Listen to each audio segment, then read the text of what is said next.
بسم الله الرحمن الرحيم الحمد لله رب العالمين نحمده ونستعينه ونستغفره ونستهديه ونعوذ بالله من شرور أنفسنا ومن سيئات أعمالنا من يهدي الله فلا مضل له ومن يضلل فلا هادي له وأشهد أن لا إله إلا الله وحده لا شريك له وأشهد أن محمدا عبده ورسوله انتجبه لولايته واختصه برسالته وأكرمه بالنبوة وأشهد أن عليا ولي الله وأمينه في أرضه وهجته على عباده اللهم صل وسلم على محمد وآله الطاهرين المعصومين المظلومين ولعنة الله على أعدائهم أجمعين إلى قيام يوم الدين وفقنا الله وإياكم بعلم وعمل صالح إن شاء الله بذكر الصلاة على محمد وآل محمد اللهم صل على محمد وآل محمد أوصيكم عباد الله وإياي بتقوى الله. Respected elders, brothers and sisters, Assalamu alaikum wa rahmatullahi wa barakatuh. I take this opportunity to first and foremost advise myself and to remind myself the importance of taqwa, and of course advising you in the same principle to establish the disciplines of taqwa within our lives. When we turn to the Holy Quran, Allah subhanahu wa ta'ala explicitly gives the command to His followers, to His believers, to His servants, those who live in this world in service to Him and Him alone. He says, Ya ayyuhalladhina amanu taqullaha haqqa tuqatih.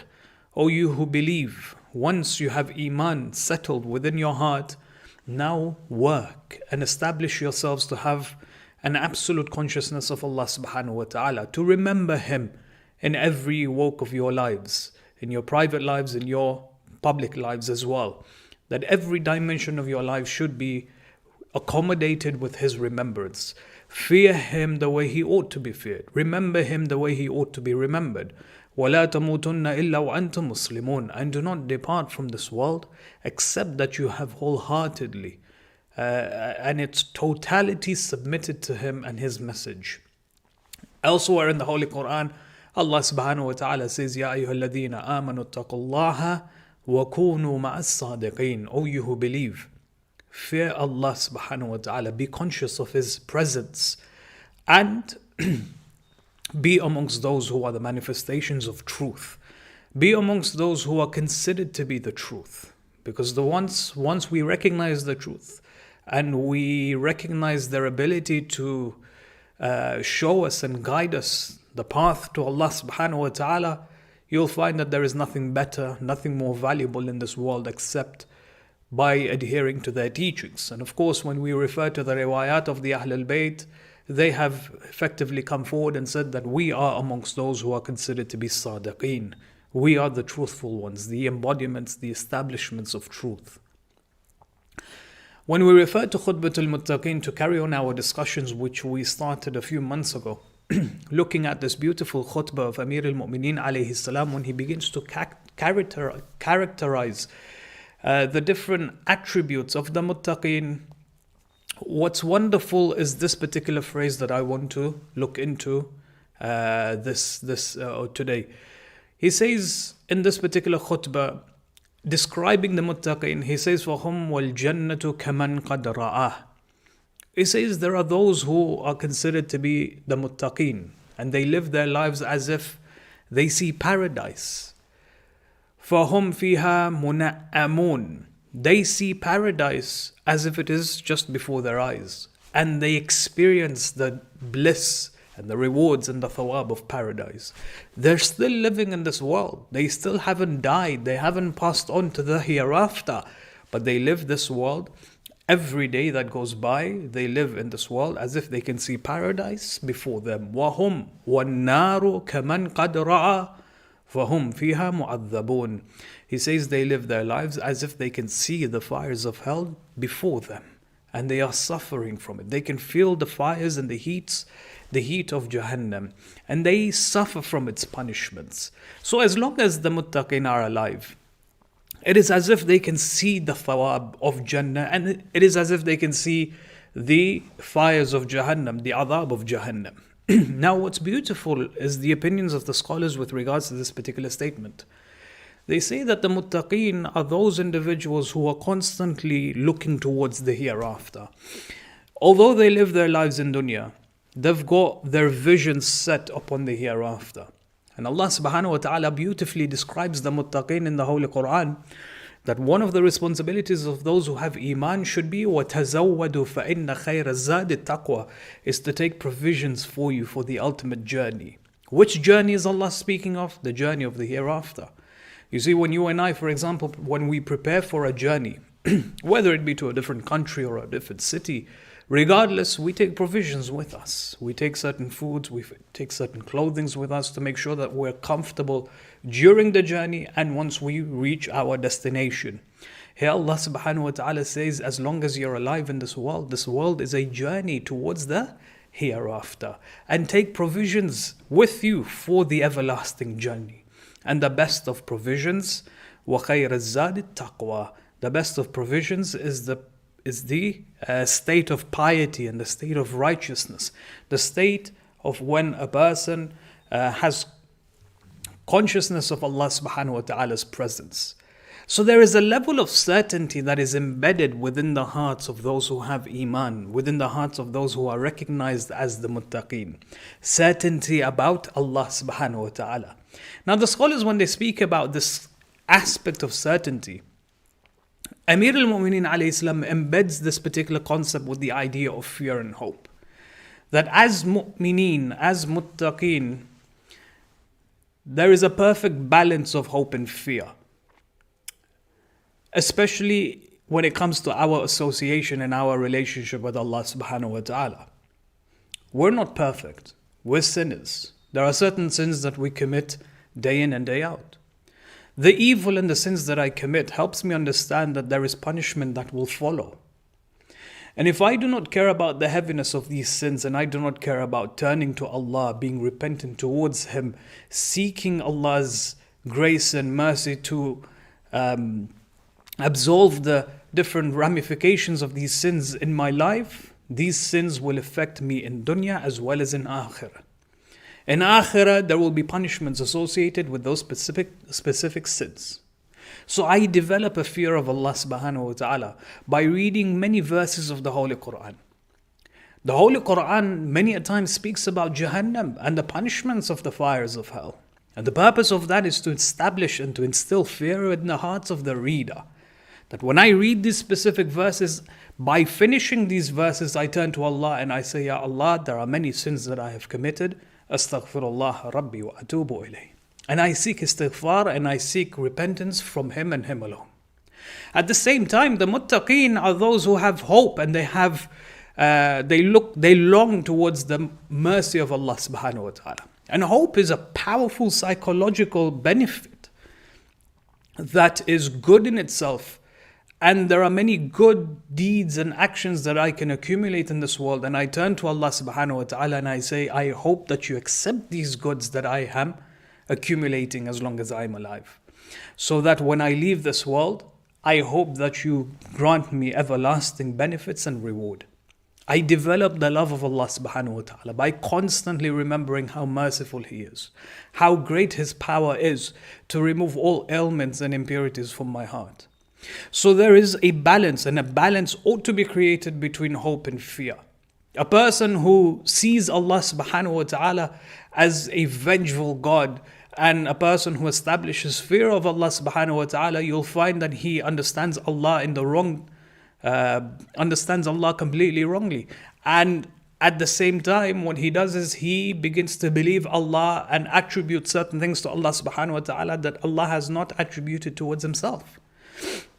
Likewise, a person who has absolute hope towards Allah subhanahu wa ta'ala that He is Ghafur Rahim, again creates an imbalance, because the person will believe that whatever sins that he commits, Allah will forgive, because while Allah is Arhamur Rahimin, He is the most merciful and the most compassionate. So Allah will forgive. And so a person will deter from the right path. He will deter away from Allah subhanahu wa ta'ala by simply believing that Allah is the most compassionate. The Ahl al-Bayt, the Quran, you find that the religion of Islam emphasizes that there should be a perfect balance between fear and hope. All of us are flying towards Allah subhanahu wa ta'ala with two wings, the wing of fear and the wing of hope. Now, In this particular statement of Nahj al-Balagh of Khutbat al-Muttaqeen, Amir al-Mu'mineen alayhi salam begins to speak about the level of the knowledge of the Muttaqeen. And he sees, or he explains that there are different degrees of an individual who is recognized as a Muslim. And there is a hierarchy that's established by the Ahl al-Bayt when it comes to the description of certain Muslimin. The first degree of the human being is that he is a Muslim. He has accepted the religion of Islam. A person who merely mentions the Shahadatain is a person who has now officially entered the folds of Islam. A state beyond that is a state known as Iman, where the person not only has he accepted Islam, accepted Tawheed and Nabuwah, but he has gone ahead and he has studied Tawheed, he has studied Nabuwah, he has studied divine justice, he has studied many intricacies of Tawheed, that to the extent that his knowledge has now embedded or has been embedded in his heart. So you have Iman where there is belief in one's heart, that there is he has knowledge of God, he has knowledge of his prophet, he has knowledge of the awsiya who then guarded the message of the prophets and so on and so forth. A state beyond Iman is what is known as taqwa, where belief is translated into action. Every Jumu'ah, when we advise one another to adhere to the precepts of taqwa, what does that mean? It means that taqwa is when you take that knowledge and you practically behave according to it in your life, where you establish the knowledge that you have practically in your actions. You have knowledge that there are certain things which are considered to be haram. Now practically, one ought to stay away from all that which is haram. I know that there are certain aspects which Allah has made wajib. So I practically live my life by adhering to the wajibat and making sure that it is part and parcel of my life. So a state higher than Iman is a state of taqwa. Taqwa is built on the knowledge that is embedded within our hearts. It is when a person practically follows what he believes in. A state higher than taqwa is a state that is known as yaqeen. It is a state that is known as certainty. When a person reaches a state where he lives according to the truth, not only has he recognized the truth, but he has accepted it and he has submitted to it. Certainty is much, much higher than Iman. Iman is knowing that Allah is wise and Allah is all-knowing. Whatever He has established for us is for our own benefit. When you look at, for example, the ahkam of the religion of Islam, the different fiqhi laws that we have, you see, this is an ongoing debate that people often have, and many people question or raise certain questions in regards to this particular concept. They say that within the religion of Islam, Allah has made certain things halal, Allah has made certain things haram. But why? What's the philosophy behind halal and haram? What's the philosophy behind why music is haram? What's the philosophy behind why, for example, consuming alcohol is haram? Whereas we live in a society where everything is permissible and everything is accepted. Why is it that the religion of Islam condemns these particular actions? Likewise, when it comes to the aspects of wajibat, why do we have to pray 5 times a day? Why specifically pray the way we have been asked to pray? So we try and look for the wisdom and the reasoning behind many of these laws. We know for a fact that once we have Iman within our hearts, when we believe in Allah, the knowledge of Allah, the wisdom of Allah, then I can come forward and I can say, because Allah's, or through Allah's knowledge and through His wisdom, I know that everything that He has established for me in dunya, it is for my own care, it is for my own attention, it is for my own well-being. Not just my own well-being, but the well-being of everyone around me. There are social, there are psychological, there are emotional benefits, there are physical benefits behind why certain things are halal, why certain things are haram, and why certain things are wajib. People usually want to be convinced about certain laws and are adamant that as long as I know what the reasoning behind these laws are, I will submit to them. But as long as I do not know what the wisdom behind these laws are, then there is no interest in me following and adhering to these laws. The message of the Holy Quran is completely different. The Quran, the riwayat of the Ahl al-Bayt, the message of the infallibles is that when you have iman, taqwa comes after it. Follow. When you follow these ahkam, when you follow all of the precepts of halal and haram and wajibat, beyond that, yaqeen will follow later on. Yaqeen will reside in one's heart. The Quran doesn't say that yaqeen comes before iman or yaqeen comes before taqwa. The Quran explains, the Ahl al-Bayt explain that yaqeen is a product of iman and taqwa. So in this hierarchy, one needs to understand that when it comes to knowledge of the religion of Islam, knowledge has different grades and different variants. So when a person understands and has knowledge about the religion of Islam, when he acts according to that knowledge that he has been given or he has, then later on yaqeen will be given to him by Allah subhanahu wa ta'ala. And many of us are not able to see or live in this type of certainty. The reason being is because many of us are very busy. We're busy within our lives. There are veils that blind us every single day. The ayah of the Holy Quran comes forward and explains that death is a reality that uncovers all of these veils for us. لَقَدْ كُنْتَ فِي غَفْلَةٍ. It says, "O human being, you used to be in the state of heedlessness. You were heedless of the reality. مِنْ هَذَا فَكَشَفْنَا أَنْكَ غِطَاءَكَ وَبَصَرُكَ الْيَوْمَ حَدِيدٌ." But then we uncovered everything, we removed your covering, and now your sight has been given, it's been made sharp of this particular day, of Yawm al-Hadid, of this day, the day of judgment. So as long as we're alive, we're so busy with our mundane things within our lives, our occupation, our families, our all of these things, that we forget the reality, we forget the hereafter. We forget to live for the hereafter. Rather, what we do is we live for the dunya. When it comes to the aspect of yaqeen, when it comes to the aspect of having absolute certainty and to live in the state of certainty, there's a very beautiful ayah in the Holy Quran. Let me go through it very quickly. Allah subhanahu wa ta'ala speaks about a particular dua. وَلَمْ أَكُنْ بِدُعَائِكَ رَبِّ شَقِيًّا. When Zakaria alayhi salam turns to Allah subhanahu wa ta'ala, he says, "Ya Allah, my hair has now become white. I am old. How is it possible that I will have a child at this age?" He says, "But I'm praying to you, and I have certainty that you will answer my prayer. I have never been disappointed and unhappy before, and I do not expect to be disappointed now." See, yaqeen is such a state that if we were to turn to Allah and pray to Allah and converse with Allah and to seek from Allah subhanahu wa ta'ala with yaqeen, Allah will most definitely answer. Many a times our du'as, our hajats are rejected by Allah simply because we do not have that certainty when we ask Him. It's as if a person who supplicates to Allah subhanahu wa ta'ala, there is this calming effect if you have this certainty when speaking with Allah.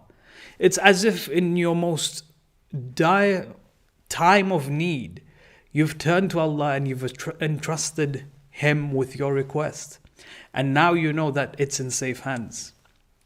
You don't have to worry about it anymore. And you know that whatever comes along your way, Allah subhanahu wa ta'ala has decided it for you. And what He decides for you and I is best for you and I.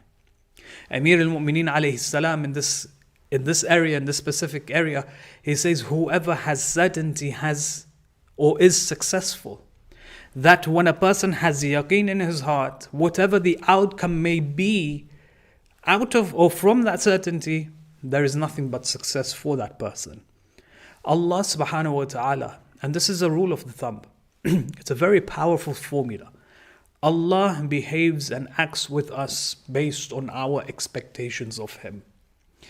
How do we perceive Allah? How do we interact with Allah? That is exactly how Allah interacts with us. That's exactly how Allah perceives with us.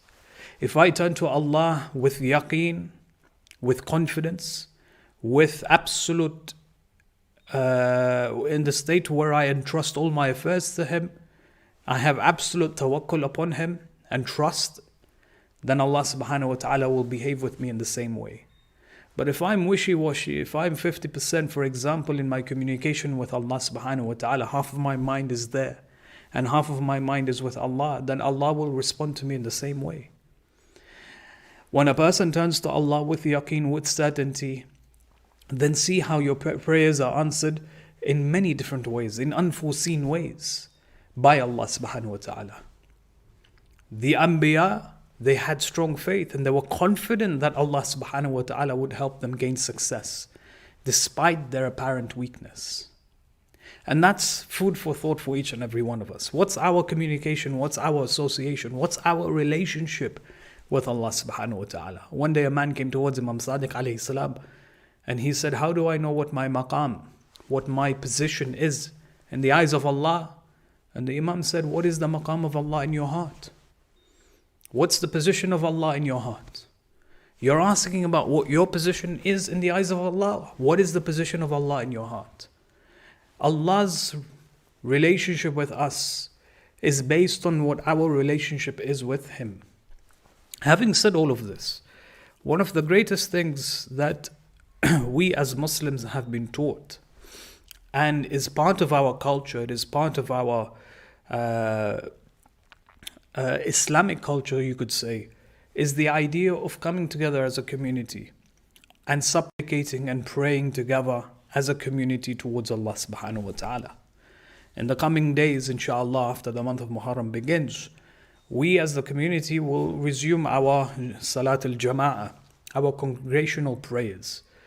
And needless to say, if you were to refer to the riwayat of the Ahl al-Bayt, that speaks about all of the different benefits of Salat al-Jama'ah. The benefits are something that even the human mind is not able to understand. The merits and the rewards that are reserved for the mu'mineen that get together, that congregate and they worship Allah subhanahu wa ta'ala together, even the angels are not able to count the blessings that Allah showers upon such individuals. When you look at the merits of Salat al-Jama'ah, you have the spiritual merits. You have, for example, the thawab that is associated with it. But many a times we need to look at the social benefits of Salat al-Jama'ah. The unity that it creates between us. The closeness of the hearts. The nurturing of the spirit of brotherhood that Salat al-Jama'ah creates. That if you and I were to engage in the Salah every single day, or majority of the days throughout the week, it creates a strong sense of brotherhood amongst us. Many a times we find that there are certain issues within our communities, and the root of these issues is that there is no sense of brotherhood. There is no sense of sisterhood. Salat al-Jama'ah has the power to change the reality of how you and I interact within the community. Beyond that, there are social benefits as well. What's the social benefits of Salat al-Jama'ah? It allows us to purify our hearts. When we stand in a single row, we set aside all of our different distinctions. We set aside all of our different positions, our race, our language, our wealth. We stand before Allah in purity and sincerity. The actions that you and I perform are exactly the same. There is no difference between you and I when it comes to Salat al-Jama'ah. It is the best time for us to turn to Allah in purity and sincerity. We show affection towards other human beings. We meet one another. We engage in rows of worship. We have a sense of belonging. Many a times, many problems that our youths are going through is that they question their identity as Muslims, especially living in the West. Salat al-Jama'ah has a unique power that can create a believer's experience of a sense of belonging. It reaffirms one's identity as being part of a Muslim. It strengthens one's faith. Remember, taqwa is when you practically apply what you know. Yaqeen is the effects of taqwa. It is the effects of iman. When a person behaves and acts according to what has been asked from him, Allah will then shower His extra mercy and bounties into this person's heart and establish yaqeen in that same heart. It has profound effects.